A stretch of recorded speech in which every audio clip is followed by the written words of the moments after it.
Mute on.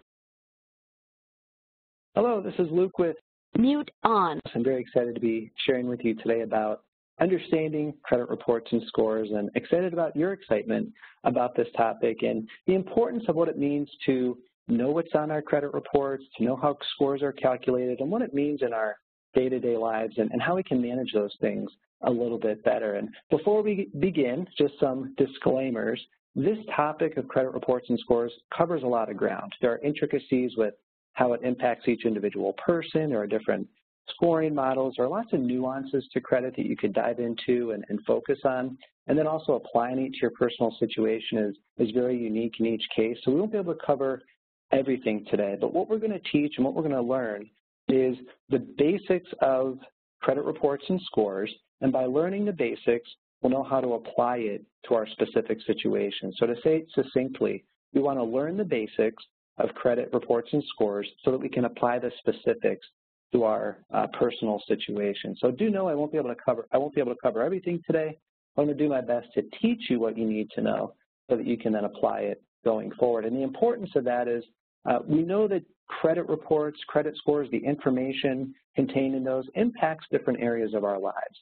It impacts financing when we apply for a loan, a mortgage, a credit card. It impacts potentially employment opportunities. It can impact utilities. Many utilities check credit before giving a utility, or may ask for a security deposit. Sometimes with insurance, they check your credit, and that can sometimes impact rates or premiums. So it's important to know what's reported on our reports, how our score is calculated, so that we can maximize what we're doing in these different situations and not be surprised when we come across someone accessing our report or score to make a decision. And the financial impact of credit reports and scores can be significant depending on the scenario. So here's an example of a 60-month or 5-year new auto loan for $20,000. And these are national averages. Obviously, your financial institution is going to have great competitive rates, so certainly talk to them if you're looking to get a new auto loan or any financing for something. But let's take an example of the average person and the difference of what it would look like to have a 720 credit score versus a 620 credit score. So on average, if someone was getting a $20,000 new auto loan for 5 years, these are the rates that you would see based on their credit score. So the higher your score, the better. Someone with the best credit score range, their interest rate would be about 4.5%. Someone with a 620 credit score, it's over 11%. So obviously a significant difference. The difference in the monthly payment, though, it doesn't look that large. So for someone with the best credit, their payment's going to be $373 a month. Someone with a 620 score, it's $438. That's a difference of $65 a month. Not a big deal, right? Well, you take those numbers and you run them out over the life of the loan, and the difference of interest being paid with the best credit score compared to someone with a 620, the difference of nearly $3,900 over the life of the loan. So this applies to car loans, this applies to credit cards, this applies to mortgages. We want to make sure we can get the best interest rate that we can. And the way we can do that is having the best credit score, having the best profile that the lenders would want to see when they lend that money to you. So there are real financial impacts that we want to be aware of and make sure that we maximize, again, what we have when it comes to getting the best rates. And so let's start at the beginning. What is credit? Credit's an agreement wherein someone receives goods or services now with the understanding that they'll pay the lender later. So a lender is going to want to see your trustworthiness and repaying over time. And so how do they assess that? Well, credit reports and scores help them assess these situations. A credit report is simply something that compiles information about how you handle credit and debt accounts. Okay, so it's just a compiling of information, a file of what your different accounts are. And a credit score is your credit history expressed as a number. So when a lender's looking at your situation, they don't have to take days or weeks or months to determine if you're trustworthy. The credit report compiles all this information about the accounts you already have and the history of those accounts, and then a credit score runs all that data through an algorithm and gives you a number to express that trustworthiness or character or capacity of your situation to take on the new debt or the new credit. So that's a very simple understanding of credit reports and scores. And many people, when they see their credit score, will think, I want to improve my credit score, which is good. But what they need to do is improve the information on the credit report, which is what leads to the score over time. So understanding what's on your report, understanding how the score is calculated, is really going to make it easy for you to be able to do that. And so the way that information is compiled on the credit report itself, there are 3 major credit bureaus in the United States: Experian, Equifax, and TransUnion. Information is sent to these credit bureaus. They compile it into a file with your information. And it's important that we understand that we need to review these reports every year to see what's on the reports. They're not always exactly the same. Not every creditor reports to every credit bureau, so there may be some differences between the different reports, but in general, they should be mostly the same. And then lenders will use 1 or all 3 of these reports to access your information and to calculate a score when it comes to a lending decision. So it's important to know that the creditors are sending this information to the credit bureaus.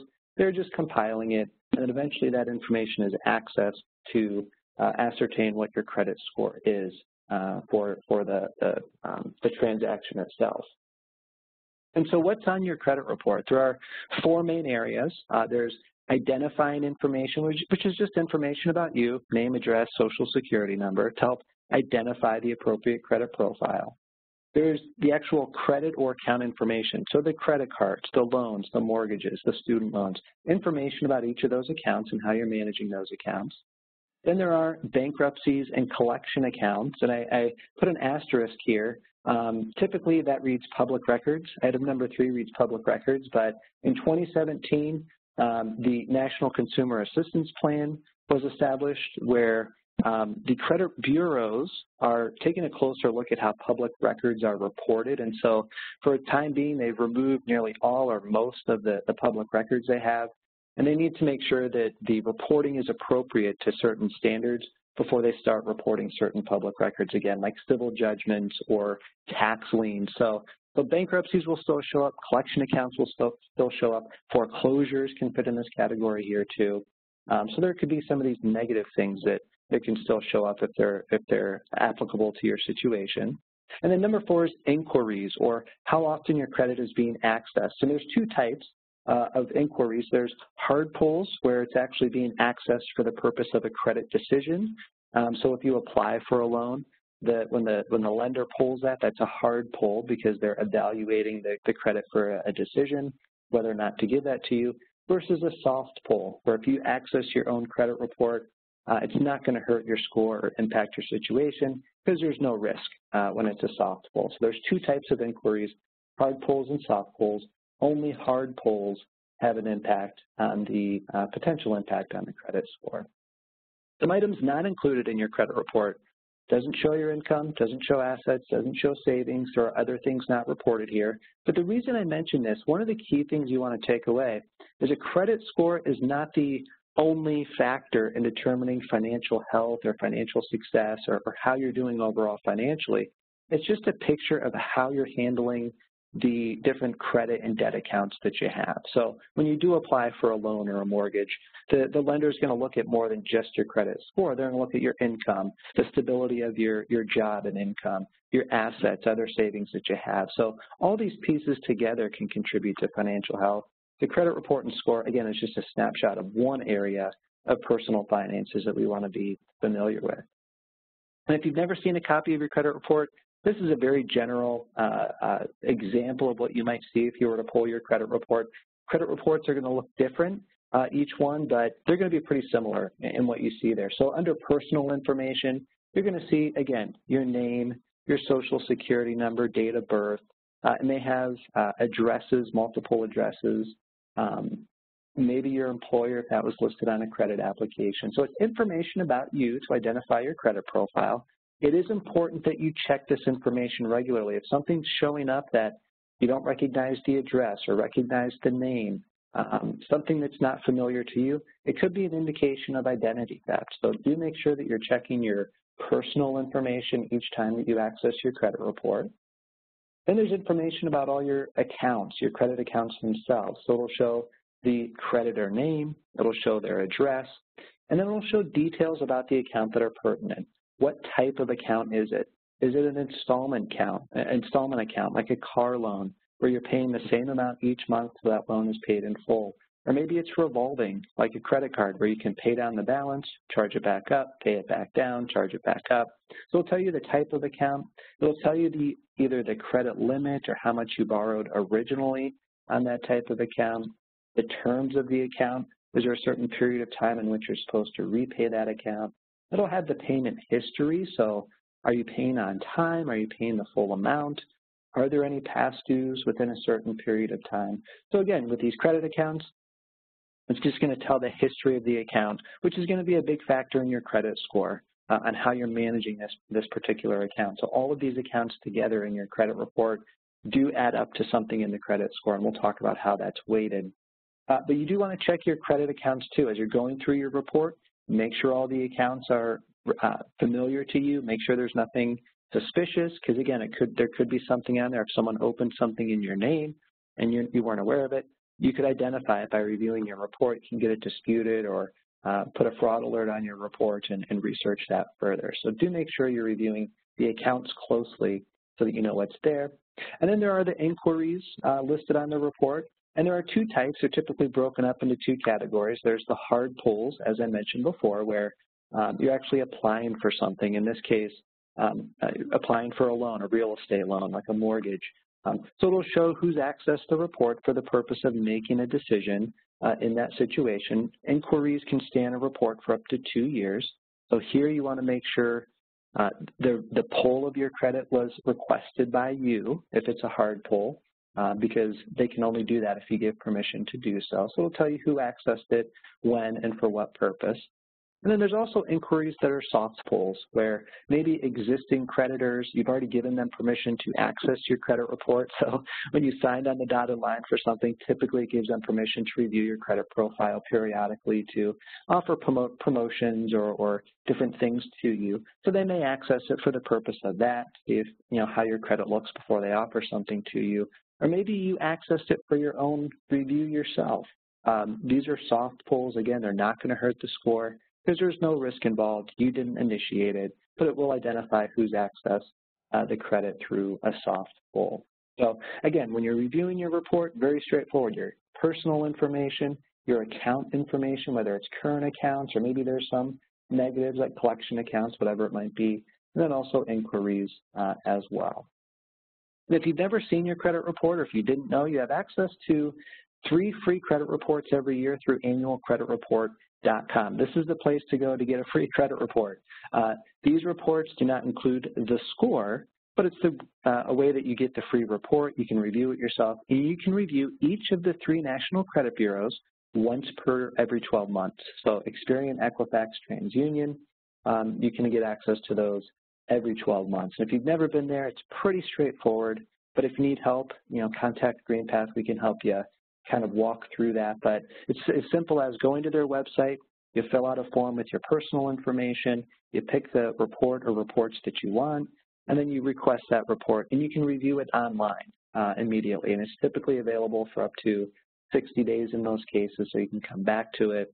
But you can access it immediately online, or you can access it through the mail and get a hard copy sent. There's different ways through Annual Credit Report that you can do that. But it's very quick and easy to do if you've never done it. But I recommend you set a reminder for yourself, whether it's once a year or 3 times a year, go to annualcreditreport.com and either get 1 or all 3 of those reports.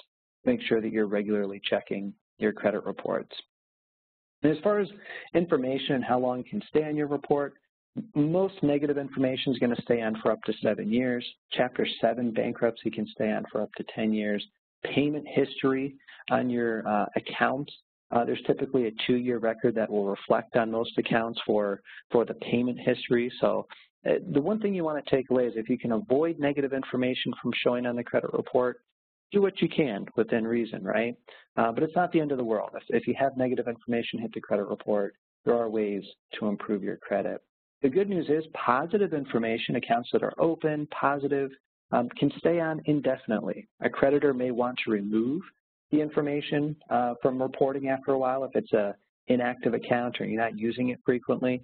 But otherwise, information can stay on indefinitely. So there's no timeline in which that information would be removed. It's really up to the creditor and how long they want to report that positive information. So if it's there, make sure it stays there if you can.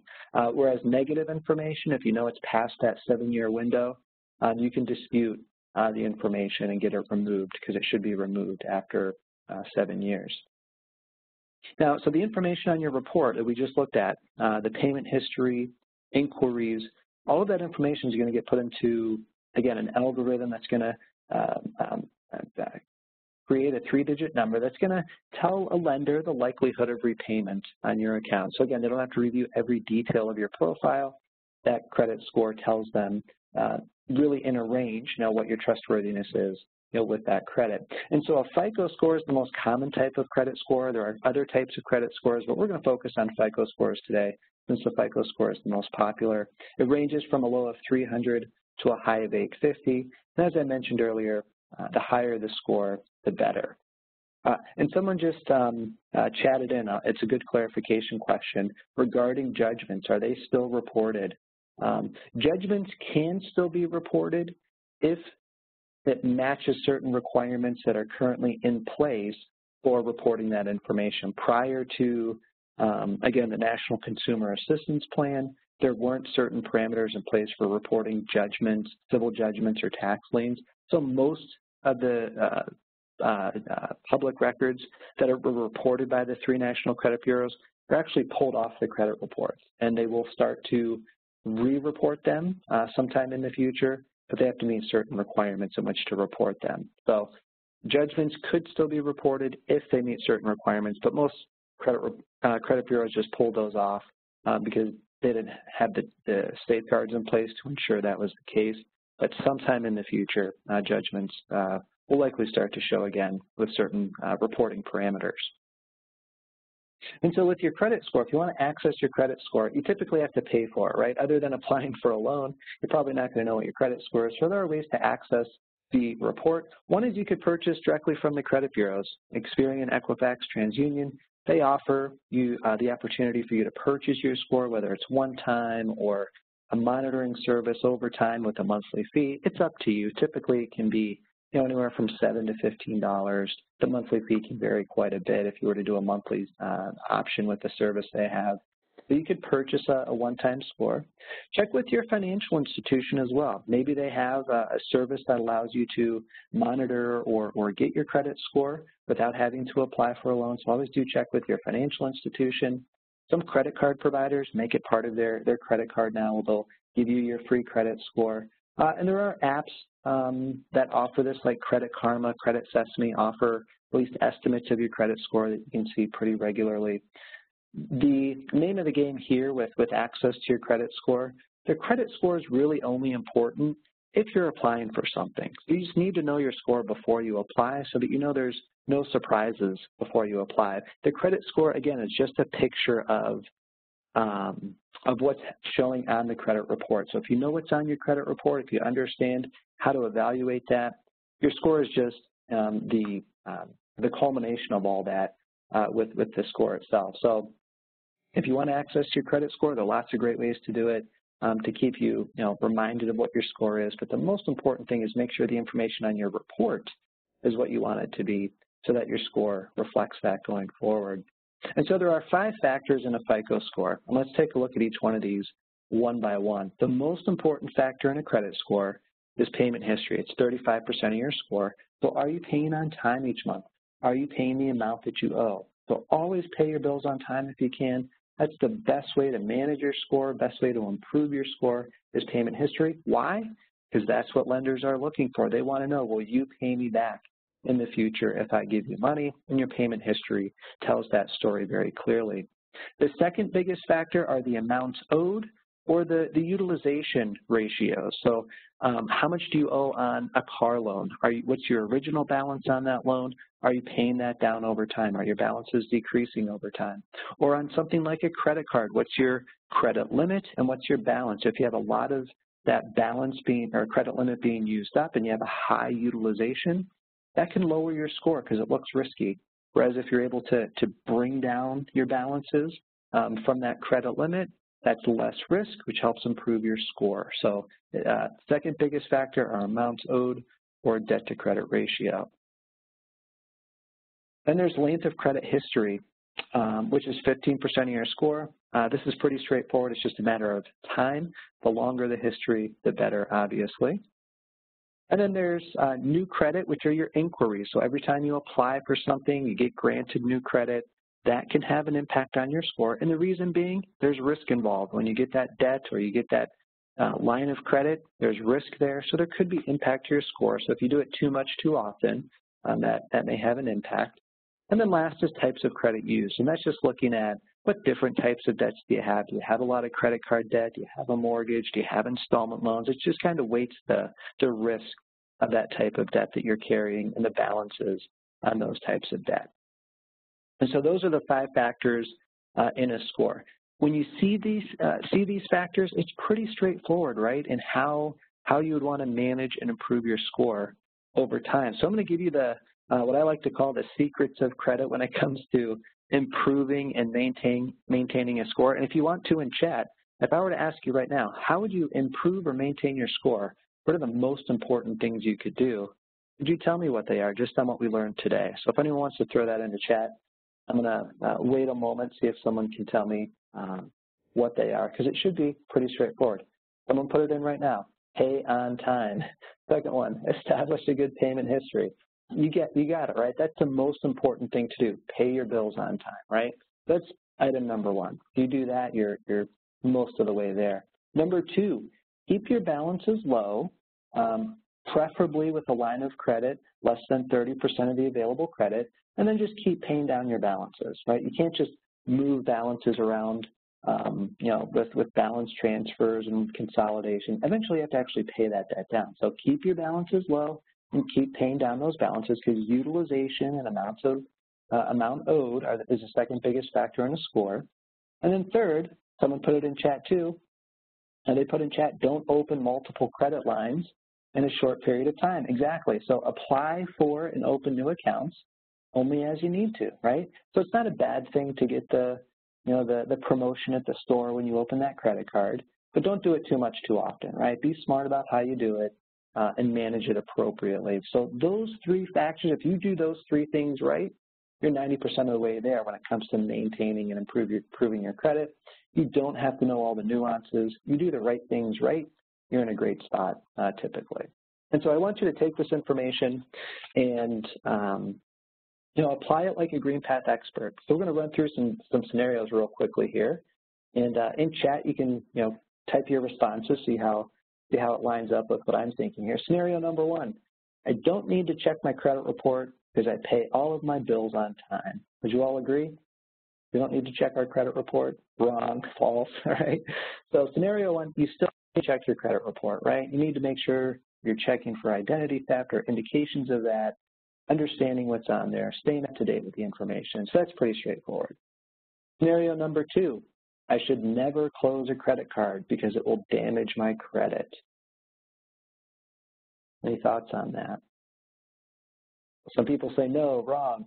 Not always the case, right? And this is a personal situation we'd have to look at individually, right? It depends on all the factors.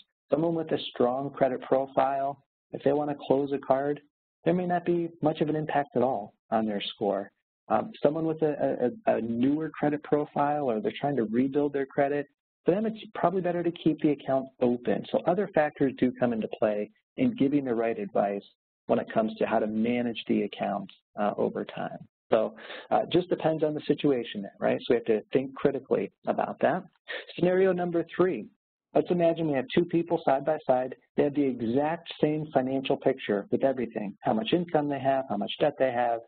Who has the better credit score based on what we see here? A lot of you are putting it into chat. Andrew has the better credit score, right?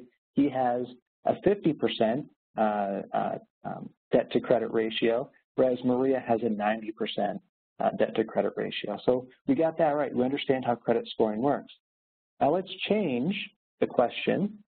Who is better off financially in these scenarios? Again, assuming everything else is equal, who's better off financially? Some of you are getting it. It's Maria, right? Why? Well, she has less debt, right? So from a credit perspective, Maria may not be better off as far as credit score. Again, it's not the end of the world if she has, just that one high credit card limit or balance. But overall, financially, she may actually be in a better position. So again, a takeaway for you, credit scores, credit reports are just one part of the overall picture of our financial health. Understand what that is for you, maximize it for you, but don't live and die by your credit score, right? Be smart about what you're doing. Make sure you're accounting for all the other factors when it comes to credit reports and scores, and apply what's appropriate for you and for your goals. So some tips and takeaways very quickly. Number one, automate your payments. Because payment history is the #1 factor in your credit score, set up a system where you're always paying things on time. So use online bill pay through your financial institution or whatever tools you want to use. Make sure that you pay things on time. Automate that so that you can set it and forget it. Number two, create a reminder for yourself. Even do it right now before we're done with this webinar. Put something in your phone or your calendar if you're at work. Create a reminder to check your free credit reports every year through annualcreditreport.com. So take time to set a reminder for yourself. Do that once a year or do it a couple times a year. Make sure that you're doing that. And then number three, don't overcomplicate it, right? There's a lot of nuances. But if we do the right things right, if we, what I like to say, major on the majors, we'll be much better ahead than if we try and do the little nuances that may or may not help over the long run. So don't overcomplicate it. Just do the right things right. You'll be in great shape.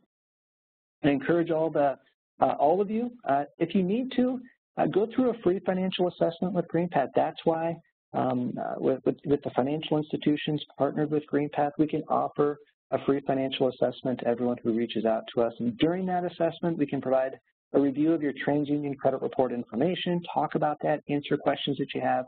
So take full advantage of that. Just simply call the toll-free number, let us know what financial institution told you about GreenPath. We'll take you through that session, provide you an action plan, talk about your goals, and talk about your credit as well, and answer all the questions that you do have about that. I want to thank you all for your time today. Thank you for, again, the support of GreenPath. We couldn't do what we do without the support of our partners. Hopefully this has helped you start the process if need be, or maybe help you further along in the process when it comes to managing your credit. And I wish you continued success in your financial wellness journey. Thanks.